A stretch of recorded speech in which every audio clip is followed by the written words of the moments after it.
जय जिनेंद्र। मैं आप सभी का इस चैनल में हार्दिक स्वागत करती हूँ। आज हम तीर्थंकर आदिनाथ भगवान के 13वें और अंतिम जन्म के बारे में जानेंगे। स्वार्थ सिद्धि अनुत्तर विमान का जीवन काल पूरा होने पर भगवान ऋषभ देव का जन्म भरत क्षेत्र के अयोध्या शहर में रानी मरुदेवी से हुआ। उनके पिता राजा नाभि कुलकर थे। उस रात माता मरुदेवी को 14 दिव्य स्वप्न आए। सिद्धांत तीर्थंकर के जन्म से पहले उनकी माता को ये 14 स्पष्ट स्वप्न आते हैं। देवताओं ने कुलकर नाभि को सूचित किया कि मरुदेवी एक तीर्थंकर को जन्म देने वाली हैं। सभी दिव्य प्राणी बहुत खुश हुए थे। वे माँ की सेवा के लिए उनके पास ही रहते थे। देवियों ने माता मरुदेवी से विभिन्न विषयों पर अनेक आध्यात्मिक प्रश्न पूछे, जो इस प्रकार हैं। इस संसार में सबसे अच्छा रत्न कौन सा है? सम्यक दर्शन सर्वोत्तम रत्न है। सभी जन्मों में से कौन सा जन्म सफल माना जाता है?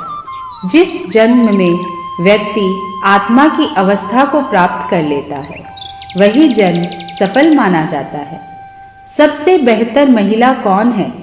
जिस स्त्री के गर्भ में तीर्थंकर का जन्म होता है, वह स्त्री सर्वोत्तम होती है। हम बहरा किसको कहते हैं? जो सर्वज्ञ भगवान के वचन यानी जिन वचन को नहीं सुनता। कौन सा काम जल्द से जल्द करना चाहिए? ये मायावी आसक्ति अर्थात मोह को त्यागना। किसकी करनी चाहिए पूजा? पंच परमेष्टि भगवंतों की और स्वयं की शुद्ध आत्मा की। किस मनुष्य को पशु के समान कहा गया है? जिसे मैं शुद्ध आत्मा हूँ का सम्यक दर्शन नहीं हो पाता। इस समय आपके गर्भ में कौन बैठा है? जगत के गुरु अर्थात जिनके प्रभाव में जगत को परिवर्तन करने की शक्ति है, ऋषभ देव भगवान, जो प्रथम तीर्थंकर हैं। मरुदेवी माता ने इन सभी प्रश्नों का उत्तर दिया, क्योंकि उनके गर्भ में तीर्थंकर भगवान थे। जन्म और बचपन। भगवान ऋषभ देव के जन्म के समय सभी इंद्र देवलोक से भगवान का जन्म का जश्न मनाने के लिए अपने विमानों में खुशी से आए।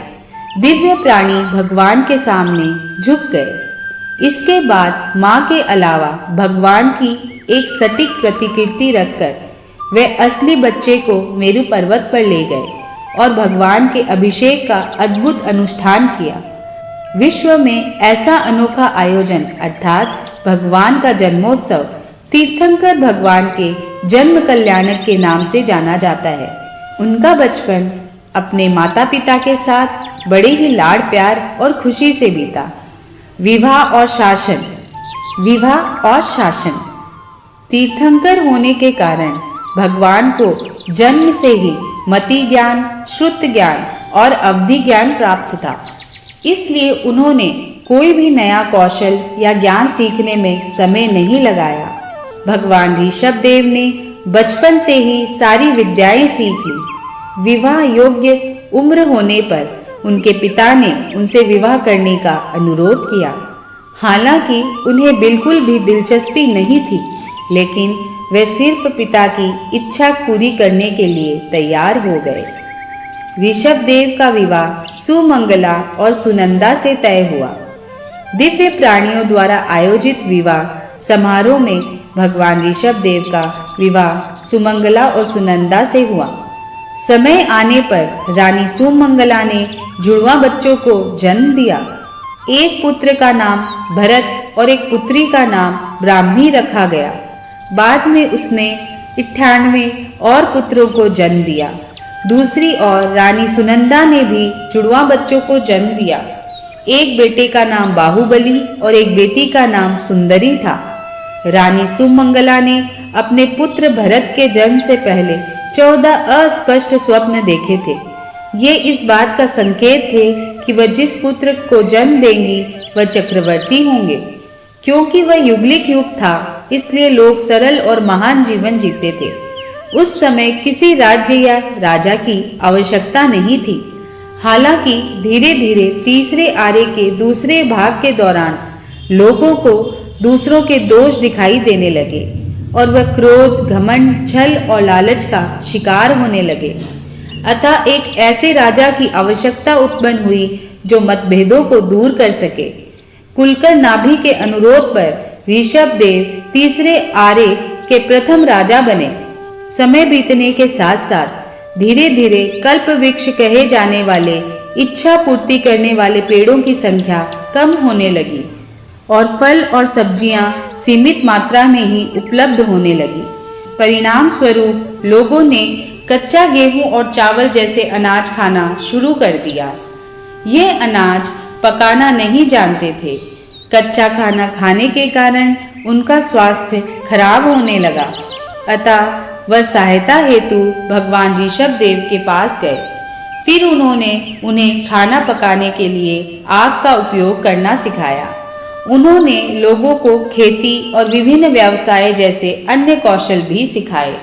समय बीतने के साथ जैसे जैसे लोगों के बीच शारीरिक, मानसिक और मौखिक लड़ाई होने लगी, राजा ऋषभदेव ने इन सभी अपराधों को रोकने के लिए कानूनों और नियमों की रूपरेखा स्थापित करके दंड व्यवस्था की स्थापना की। उन्होंने ऐसी व्यवस्था की ताकि लोग सांसारिक गतिविधियों में आत्मनिर्भर बन सकें। लोगों के कल्याण के लिए उन्होंने असी अर्थात सुरक्षा के लिए तलवारबाजी, मसी अर्थात व्यापार और कौशल, कृषि अर्थात कृषि का ज्ञान दिया। भगवान ने उन्हें अन्य विभिन्न कौशलों और शिल्पों का भी ज्ञान दिया। धीरे धीरे लोग सभ्य जीवन जीने लगे। इसके बाद उन्होंने ऐसी व्यवस्था की ताकि राज्य सुचारू रूप से चल सके। उन्होंने महिला शिक्षा की व्यवस्था भी शुरू की। भगवान ने अपनी बेटियों ब्राह्मी और सुंदरी को अक्षर और गणित सिखाया, जो बेहद बुद्धिमान और सक्षम थी। भगवान ऋषभदेव हजारों वर्षों तक ज्ञान देते रहे। ये देखकर देवगण चिंतित हो गए। वे चाहते थे कि भगवान का ध्यान इन चीजों से हटकर लोगों को मोक्ष की ओर ले जाएं। आने वाली वीडियो में हम भगवान की दीक्षा और उनके केवल ज्ञान के बारे में जानेंगे। आप सभी को मेरे द्वारा सुनाया हुआ भगवान का विवेचन अगर अच्छा लगा हो तो प्लीज़ लाइक और सब्सक्राइब ज़रूर कीजिएगा और आगे की जानकारी जानने के लिए इस चैनल से जुड़े रहिए। जय जिनेंद्र।